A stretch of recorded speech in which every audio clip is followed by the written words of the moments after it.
Turn your Bible with me to the book of Exodus chapter number 3, the verse number 1.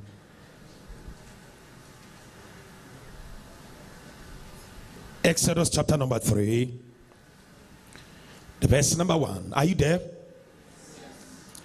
Now Moses kept the flocks of Jethro, his father-in-law, the priest of Midian, and he led the flocks to the backside of the desert and came to the mountain of God, even to Horeb. Verse 2. The angel of the Lord appeared unto him in a flame of fire out of the midst of the bush. And he looked, and behold, the bush burned with fire, but the bush was not consumed. Verse 3.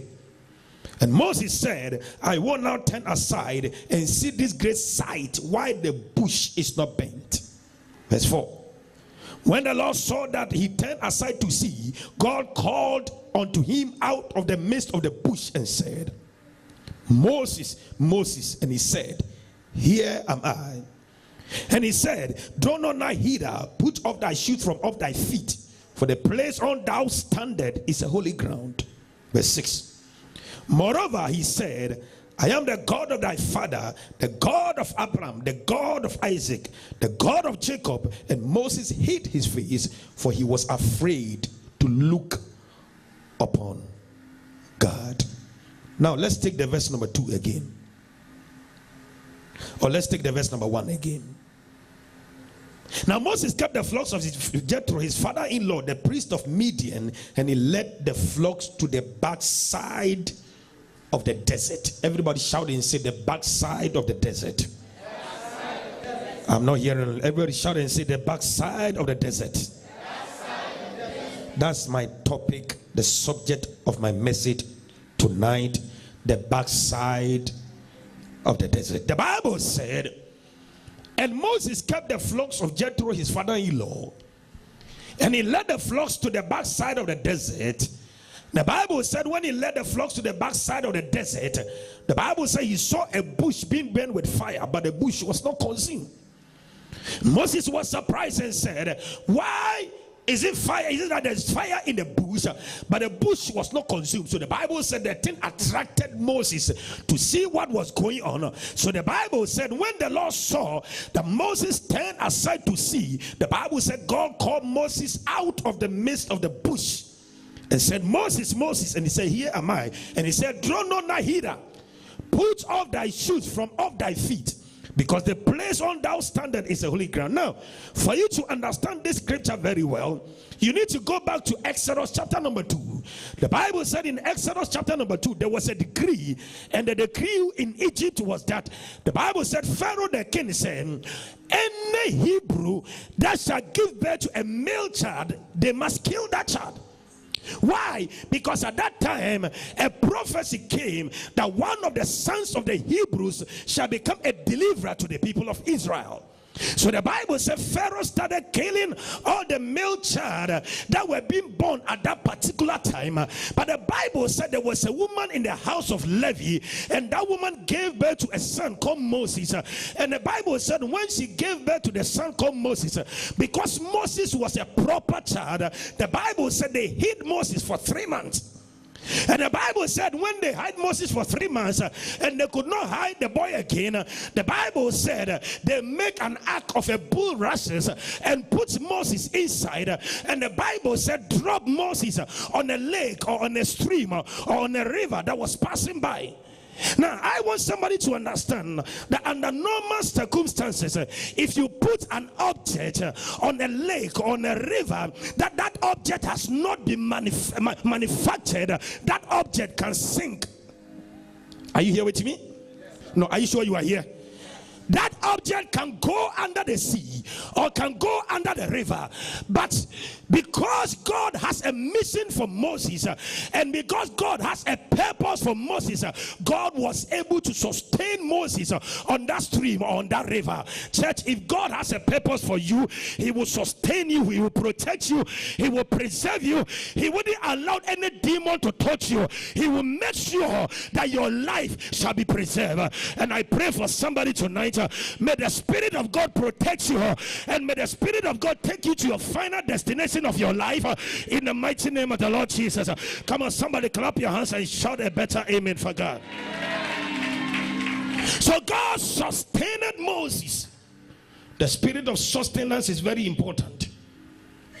If you don't have the spirit of sustenance, church, you can die before your time. God sustained Moses on that stream, on that river, on that lake. And what I find it very interesting is that the Bible said God directed Moses to a place where Pharaoh's daughter was taking her shower. God directed Moses to a place where at that particular time Pharaoh's daughter wanted to refresh herself, and God directed Moses to that place. And when Pharaoh's daughter saw Moses, he said, this might be one of the sons of the Hebrews. Church, I want you to understand that if God has a purpose for you, he directs you to a place, you will meet a miracle. He directs you to a place, you will meet your deliverer. He directs you to a place, you will meet somebody that will be a helper to you. And I prophesy upon somebody before the ending of this conference, may God take you to a place that you will meet somebody who will be a genuine person to help you in your business, in your marriage. And I am here to announce to somebody, you cannot do it yourself. You need somebody who is ahead of you to be a helper to you, because everybody needs somebody. And I prophesy upon somebody before the ending of this conference, I see God taking you to a location that you will meet somebody who will lift you up, who will help you, who will cause you to break through. Receive that grace. I say receive that grace. Are you sure you're receiving? I say receive that grace. Lift up your voice and shout, I receive it. God directed Moses to a place Pharaoh's daughter was taking her shower. And when he saw, he said, this might be one of the sons of the Hebrews, oh Yehovah. And the Bible said they took Moses to the palace. And here is also, I find it very interesting. They were looking for somebody to nurse Moses. And the only person they found was the mother of Moses. And you could see that the woman was taking care of her own son. And at the end of the month, she was being paid. And because of Moses, the woman can enter into the palace without nobody questioning the woman.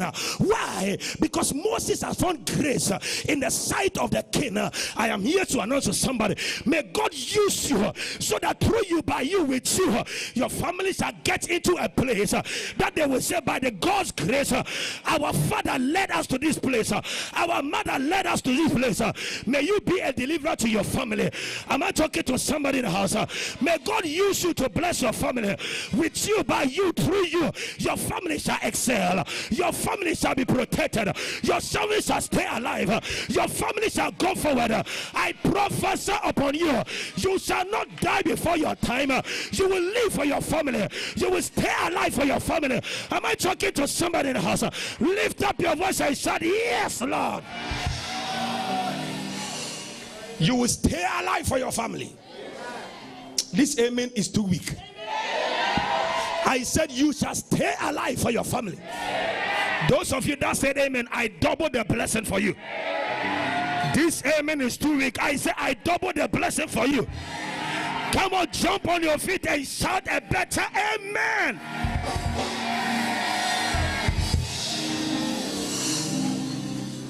The mother can enter into the palace without nobody questioning the mother.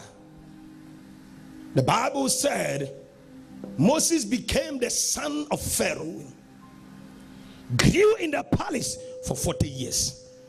One day he went to the field and he saw one Hebrew and one Egyptian fighting, because now the man has realized that he's not an Egyptian but he's an Hebrew son. The Bible said when he saw them fighting, he fought against the Egyptian and killed the Egyptian. And the Bible said the other day also he went to the field and two of his Hebrew sons or Hebrew brethren were fighting. The man went there to bring peace, and the Bible said one of them said, do you want to kill me like the way you killed the Egyptian the other day? Then Moses realized that which he did some time ago has been revealed. So if he does not run away for his life, something bad can happen to him. So one morning Moses took bread. One morning Moses took wine, and he took water, and the Bible said he went into a place he didn't know where he was going. Remember, he has been in the palace for 40 years as a prince. If he will travel, he traveled with slaves, he travels with servants, he travels with people around him. But this time the man has to travel alone, and the Bible says he got into a place in the land of the Midianites. His water got finished, his bread got finished, his wine got finished. He entered into a certain war, got into a certain war, and the Bible says some men came to attack some women that were fetching water, and these women were the daughters of the land, the man that was living in the land, a certain prominent man that was called the priest of Midian. This man was a great man in that land, and the Bible said when Moses fought against the men, the ladies went home and told their father, the priest of Midian, the Pope of Midian, the Archbishop of Midian. Because at that time priests were so important in society, because the priest has to enter into the holies of holies and intercede for the people. So it wasn't easy for any ordinary person to talk to the priest. So they went home and told their fathers, Dad, when we were fetching came to attack us, but there is this particular man, we don't know where he's coming from. He has come for an exile, he doesn't have a place to stay. Well, we want this man to come and stay with us. And I believe the priest would tell the daughters, you are stupid. How can I allow a stranger in my house? I don't know what he did in Egypt, I don't know why he came for an exile. How can I allow this man to enter into my house? We are talking about the priest of Midian, the Archbishop of Midian, and I don't think it is easy for a stranger to enter into Atlanta, and first thing you say you want to stay in the house of the mayor. They can kill you before your time. Where are you coming from? Who are you that you want to stay in the house of the mayor? So I believe that because the daughters love Moses and they wanted to appreciate Moses, they were able to convince the priest of Midian and say, well, I will allow him to come and stay in the house if you still insist. And Moses came and stayed in the house, and one day Moses rose up, man of God, and said, I want to marry one of your daughters. I believe the priest will look at Moses and say, you are stupid. I gave you a place to sleep, and now you want to take advantage of one of my daughters. And I believe also that because the daughters love Moses so much, they were able to convince their father. And remember, when Moses was coming to the land of Midianites, he didn't have money, he didn't have anything. Nothing was Moses having in his pocket. So you could see that with that traditional wedding, it was the priest that did everything. The priest did the white wedding, the priest provided the food, the priest did everything. After the marriage, remember, Moses was still staying in the house of the priest. And we some of us coming from Africa, it is not easy, it's an embarrassing thing to marry a woman and after the marriage to live in the house of your father-in-law, and your father-in-law is paying the electricity bill, is paying the water bill, your father-in-law is providing unto you. Moses became a liability to the father-in-law. And church, one of the dangerous things is that when you become liability to people, they misuse you, they talk about you, they abuse you, they say a whole lot of things against your life. But I pray for somebody, may you never become a liability to somebody. May you be in control over your life. May you be in charge of your. Am I talking to somebody else? Lift up your voice and shout, yes, Lord. Moses became liability to the priest. One day, the priest rose up. Here's where my message begins, so listen to me very well. And said, I want to offer you a job. And this job I want to offer you, I want you to look after my sheep. Church, it was an embarrassing job for Moses to do. Because at that time, if you are a shepherd, they don't respect you and regard you as human beings. That is why when Samuel entered into Jesse's house and wanted to anoint the sons of Jesse, the Bible said Jesse forgot about his own son David. And the Bible says Samuel said, I hear all thy sons. There remains one in the wilderness. He's a Fulani man. I don't think that God will call that man because he looks after the sheep. Because at that time, if you are a shepherd, they don't respect you, they don't regard you. That is why when they saw the stars, they were shepherd, but the Bible did not describe them shepherd. The Bible described them from the 3 wise men, because at that time, if you are a shepherd, they don't respect you. And now I'm talking about somebody who spent 40 years as a prince in the land of Egypt, who went to the best university in Egypt, who wake up in the morning, will not cook, but have servants to cook for him. We are talking about somebody who wake up in the morning, will not iron his dress, but will have servants to iron his dress for him. Moses can cough, and servants will come and say, yes, sir, boss. But because now Moses is down, his integrity has reduced, his knowledge has reduced, his beauty has reduced. Because whenever you are down, people humiliate you. Whenever you are down, people talk about you. Do you know that in this our dispensation, if you are broke, people think that you are useless, and people think that you cannot make it in life? How can you offer a job to somebody who spent 40 years as a prince, 40 years, who ate a good food, who did something wonderful in the palace, but because Moses is down, his integrity is gone, his knowledge is gone, people don't respect him again. Church, whenever you are down, people humiliate you, people talk about you, people insult you, people that you think they don't need to talk against you, because you are broke and you are down, they begin to take advantage of you. But I am here to announce to somebody that my enemies rejoice not over me today. When I fall today, tomorrow about this time, I shall be on my feet again. I am talking to somebody who is down.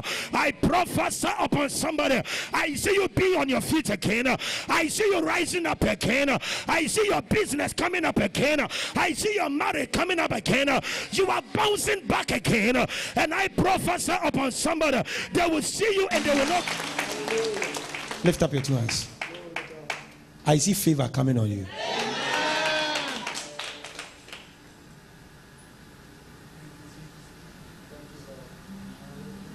God said I should tell you, don't trouble yourself, because his favor is on you.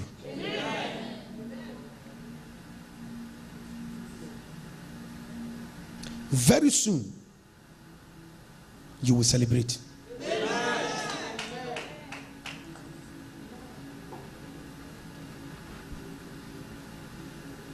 Thank you, Jesus. I see you in Caribbean.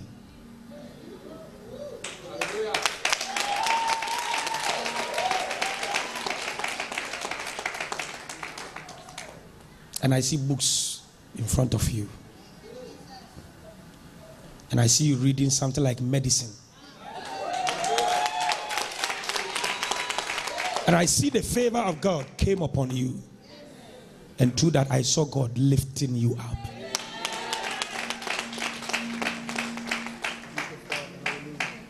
I'm seeing you in Caribbean. And I'm seeing medicine. The Lord is going to bless you. Amen. I see the favor of God. Have you been to Caribbean before? I'm planning to go. You are doing what? I'm planning to go. You are planning to go to Caribbean? I was actually supposed to be leaving on the 28th, which was Tuesday. My God. I'm going to study medicine. You are going to study medicine. Are you clapping your hands for God? Is somebody here tonight? I said, put your hands together for God.